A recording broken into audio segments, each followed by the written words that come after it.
আপনারা দেখেছেন আজকে আমাদের মধ্যে উপস্থিত হয়েছেন পশ্চিমবঙ্গের মাননীয় মুখ্যমন্ত্রী শ্রীমতী মমতা বন্দ্যোপাধ্যায়।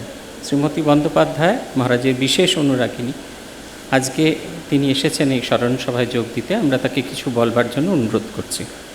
আমাদের সকলের পরম শ্রদ্ধেয় এবং পরম পূজনীয় স্বামী শরণানন্দজি মহারাজ, যিনি এখন ইন্টারিম প্রেসিডেন্ট আছেন, তার চরণ স্পর্শে প্রণাম নিবেদন করি। অন্যান্য মহারাজরাও আছেন, তাদের সকলকেই আমার নমস্কার। সারদা মা, আমার মায়েরা আছেন, বোনেরা আছেন, সকলকেই আমার অনেক সম্মান। স্বামী দিব্যানন্দজি, স্বামী শিবময়ানন্দজি, স্বামী ভজনানন্দজি, স্বামী বলভদ্রানন্দজি, স্বামী বিমলাত্মানন্দজি, দুজনকে আমি দেখতে পাচ্ছি না। অনেক মহারাজের সাথে সুবীরানন্দজি হসপিটালে আছেন। গতকাল আমার সাথে কথা হয়েছে, ওনার পায়ে একটা ফ্র্যাকচার হয়েছে, সেক্রেটারি জেনারেল, এবং উনি সোমবার দিন ফিরে আসবেন সম্ভবত। কাজে উনি আজকে হাসপাতালে আছেন, সেখান থেকেই হয়তো স্মরণসভা লক্ষ্য রাখছেন।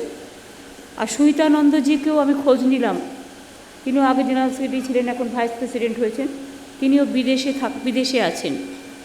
তাছাড়া অন্যান্য মহারাজরা সকলেই আছেন, এসকে রয় এবং ডাক্তাররা যারা আছেন, চিকিৎসকরা, এবং অগণিত রামকৃষ্ণ মিশনের বেলুর মঠের শুভানুধ্যায়ী ভক্ত এবং ভক্ত স্বজন, ভক্ত আপনজন, ভক্ত গৃহকোণের সকলে। আমি লক্ষ্য করছিলাম এই স্মরণ সভাটি অনুষ্ঠিত হচ্ছে একেবারে গঙ্গার ধারে, বিবেকানন্দের খুব প্রিয় জায়গা, এবং গঙ্গার ধারে স্নিগ্ধ এক পবিত্র পরিবেশের মধ্যে দিয়ে যেন পরিত্রাতা পরিত্রাণের মহাসমাধির মহাসমারোহ, উৎসর্গীকৃত প্রাণ, তার উদ্দেশ্যে কিছু কথা, কিছু ব্যথা, এটাই উপলব্ধি করা হচ্ছে। স্বামী বিমলানন্দজি বলছিলেন, বলার অনেক থাকলেও সকাল থেকে ভান্ডারা চলছে, হাজার হাজার মানুষ এসছেন, অনুরাগীরা এসছেন, এখনও হাজার হাজার মা ভাই বোনেরা বসে আছেন।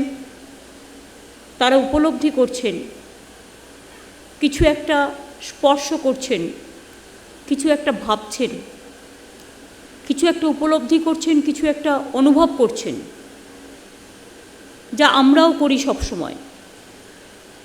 বেলুড় মঠ জায়গাটা শুধুমাত্র বেলুড় মঠের জন্য নয়, এটা আন্তর্জাতিক প্রসিদ্ধ স্থান, যেখানে পুরো বিশ্ব এসে মিলিত হয়। বিশ্বের মানুষের দরবার হিসেবে ত্যাগ, তিতিক্ষা, ভালোবাসা, ভক্তি সমস্ত কিছুকে পাথেয় করে। বেলুড় মঠ বেলুড় মঠের মধ্যেই ছিল, বেলুড় মঠের মধ্যেই আছে, বেলুড় মঠের মধ্যেই থাকবে। বেলুড় মঠের সাথে রামকৃষ্ণ পরমহংসদেব, মা সারদা, স্বামী বিবেকানন্দ সহ এত অঙ্গাঙ্গিভাবে আমাদের ভারতবর্ষের সংস্কৃতি, বিশ্বের সংস্কৃতি একেবারে জড়িত, যে বেলুড় মঠে সর্বক্ষণ সর্বসময় আমাদের সকলের আসতে ইচ্ছে করে, এবং মনে হয় এখানে আসলে মনের শান্তি অনেকটাই যেন আমরা খুঁজে পাই। হয়তো সময়ের অভাবে, সুযোগের অভাবে সব সময় আসা সম্ভব হয় না, কিন্তু আমি অনেককে জানি, মনে যখন আঘাত পান, মনে যখন দুঃখ হয়, বা মনটা একটু অশান্ত থাকে, সবাই কিন্তু বেলুড় মঠে আসেন একটু শান্তির জায়গায় এসে শান্তির বার্তা বহন করবার জন্য। আর এই বেলুড় মঠ শুধু বেলুড় মঠের মধ্যে সীমাবদ্ধ নয়, এই বেলুড় মঠ সর্বধর্ম, সর্বসমন্বয়, সর্ব একতা, সর্বসম্প্রীতি, একতাই সম্প্রীতি, এই সম্প্রীতির বার্তা আজ নয়, যুগ যুগ ধরে রামকৃষ্ণ যেভাবে বহন করেছেন, মা সারদা কন্যা সন্তান, পুত্র সন্তানের ছলে মানুষকে গ্রহণ করেছেন, আর স্বামী বিবেকানন্দের call to the nation, new generation, নবপ্রজন্মকে উদ্বুদ্ধ করার যে ব্যাপারটা ছিল সেটা আমাদের প্রতি মুহূর্তে এখানে টেনে নিয়ে আসে। স্বামী আত্মস্থানন্দজি পার্থিব জগৎ থেকে হয়তো চলে গিয়েছেন। মানুষ তো চিরকাল বেঁচে থাকে না, মানুষ মরণশীল, কিন্তু বেঁচে থাকে তার কর্ম, তার সেবা, তার দর্শন, তার আদর্শ, তার চিন্তাধারা। এই জগতে আমরা কেউ চিরকালের জন্য আসি না। এই জগতে প্রত্যেকে আসার একটা টাইম আছে, সেই সময়টুকু আমরা থাকি। এটা আমাদের অস্থায়ী জায়গা, স্থায়ী জায়গা নয়। স্থায়ী হচ্ছে একমাত্র আমাদের কর্মযোগ্য, আমাদের সেবাযোগ্য, কাজ করবার যে উপলব্ধি করবার ব্যাপার, মানুষকে সেবা করবার, মানুষকে ভালোবাসার জায়গা। যেদিন আত্মস্থানন্দজি মারা গেলেন সেদিনও দুপুরবেলায় আমি গিয়েছিলাম হাসপাতালে। তখনও তার নিঃশ্বাস বইছিল, তখনও আমি দেখছিলাম নিঃশ্বাস বইছে এবং দেখে এসেছিলাম। কিন্তু জানতাম ডাক্তারবাবুরা আমাকে বলেইছিলেন যে অবস্থা ঠিক নেই, এবং জানতাম হয়তো আর উনি বেশি দিন থাকবেন না, বেশিক্ষণ থাকবেন না। সেদিনই বিকেল 5টা নাগাদ ওনার মহাপ্রয়াণ হয়। কিন্তু তার আগেও তিনি গান শুনতেন, গান ভালোবাসতেন, গানের সামনে কেউ গান করলে সেটাকে শুনতেন। আমি যতবার গেছি হাত ধরে কথাও বলেছেন।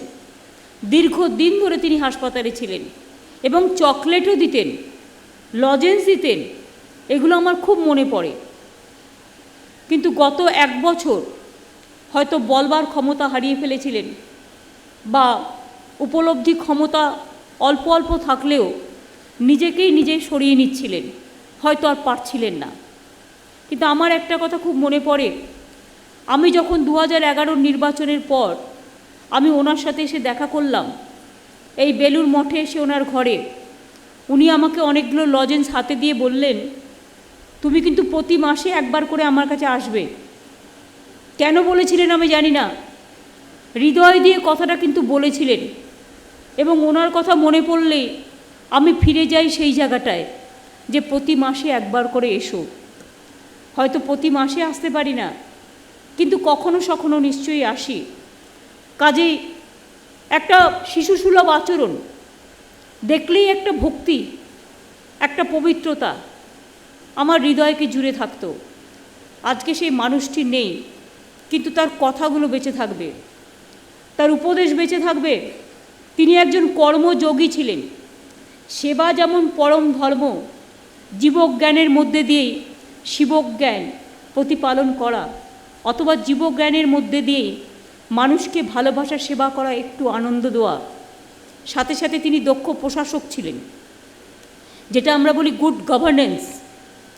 এই যে বিমলানন্দজি বলছিলেন যে একটা তার ঘরেরও যদি কেউ একটা জিনিস সরাতো, তাহলে তিনি বলতেন, আরে এটা ঠিক মতো রাখা নেই, এটা ঠিক মতো রাখো। এই জিনিসগুলো বড় জিনিস। এই যে আমার যে ঘরটা পরিষ্কার পরিচ্ছন্ন রাখছে, তাকে একটু মিষ্টি পাঠিয়ে দিও, তার মানে এটা গ্রাসরুটের টাচ রাখার সবচেয়ে বড় জিনিস। আমরা তো শুধু অর্ডার করি, কিন্তু অর্ডারটাকে যারা ক্যারি আউট করে তাদের দিকে আমরা ফিরেও তাকাই না। কিন্তু আমি মনে করি অর্ডার করা যেমন দরকার, অর্ডারটা যারা ক্যারি আউট করে তারাই কিন্তু এই সমাজের সবচেয়ে বড় শক্তি। তাদের যারা মনে রাখবে তারাই হচ্ছে এই পৃথিবীর সবচেয়ে বড় সম্পদ। কাজে একটা মানুষ তৈরি হয় অনেক দিন ধরে, দীর্ঘ জীবন ধরে, অভিজ্ঞতার মধ্যে দিয়ে, অনেক ঘটনা, ঘাত প্রতিঘাত, সুখ দুঃখের মধ্যে দিয়ে। সেই মানুষটা যখন পরিণত লাভ করে, তারপরে যদি সে হারিয়ে যায়, সে ক্ষতি অপূরণীয়, সে ক্ষতি কখনো পূরণ হয় না। কিন্তু তা সত্ত্বেও এটাই তো বাস্তব, এটাই মহামরণ, এটাই মহাকাল, এটাই জীবন, এটাই বাস্তব, এটাই পৃথিবী। তাই এই স্মরণ সভায় দাঁড়িয়ে আপনাদের সকলের মতো আমিও স্মরণ করে যাই তার পদস্পর্শকে। আমিও স্মরণ করে যাই রামকৃষ্ণ পরমহংসদেব, মা শারদা, স্বামী বিবেকানন্দের পদধূলি ধন্য এই বেলুর মঠকে। যে মঠ, তার আসল কথা হচ্ছে মঠের সাথে মাটির মিলন, মঠের সাথে মাটির মিলন, মাটির সাথে মানুষের মিলন। এর থেকে বড় কিছু আর হতে পারে না। আমাদের স্বামীজি যে হারিয়ে গেছেন, তিনি হারিয়ে যাননি, তিনি আমাদের মধ্যেই আছেন, আনাচে কানাচেই আছেন, হয়তো আবার জন্মগ্রহণ করবেন এই জগতের কর্মযজ্ঞের দ্বারা, ভবিষ্যতে হয়তো আরও ভালো হবেন, আরও ভালো থাকবেন। তিনি যেখানেই থাকুন ভালো থাকুন।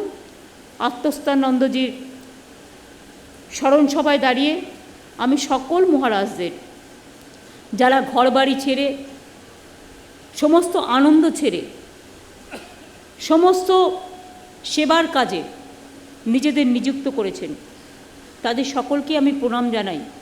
এবং আপনাদের সবচেয়ে বড় অবদান, আপনারা শিক্ষাক্ষেত্রে যে যোগ্যতা পালন করেন, যে ভূমিকা পালন করেন। একটা রামকৃষ্ণ মিশন স্কুলে ভর্তি হওয়া মানুষের একটা আর্জ থাকে, জীবনের একটা স্বপ্ন থাকে, এবং রামকৃষ্ণ মিশনে ভর্তি হওয়াটা হচ্ছে জীবনের স্বপ্ন ভোর। আজকে অনেক জায়গায় অনেক জগতের মানুষ আছেন যারা রামকৃষ্ণ মিশন থেকে পড়েছেন। সুতরাং আপনাদের একটা শিক্ষা জগৎকে আলোকিত করে, জগৎকে আলোড়িত করে। আজকে আমার সাথে আমার ডিএম চৈতালি হাওড়ার এবং আমার কমিশনের ডিপি এসছেন, সাথে আমার লোকাল এমএলএ বৈশালী এসছে, কাউন্সিলররা এসছে, এবং 4-5 জন সাংবাদিক, দেবাশিস দা, জগন্নাথ, বৈশারা, বিশ্ব মজুমদার, তারাও সকলে এসছেন। আমরা সকলে মিলে এই কথাই বলতে এসছি, বেলুড় মঠই যেন থাকে। অনেক নমস্কার।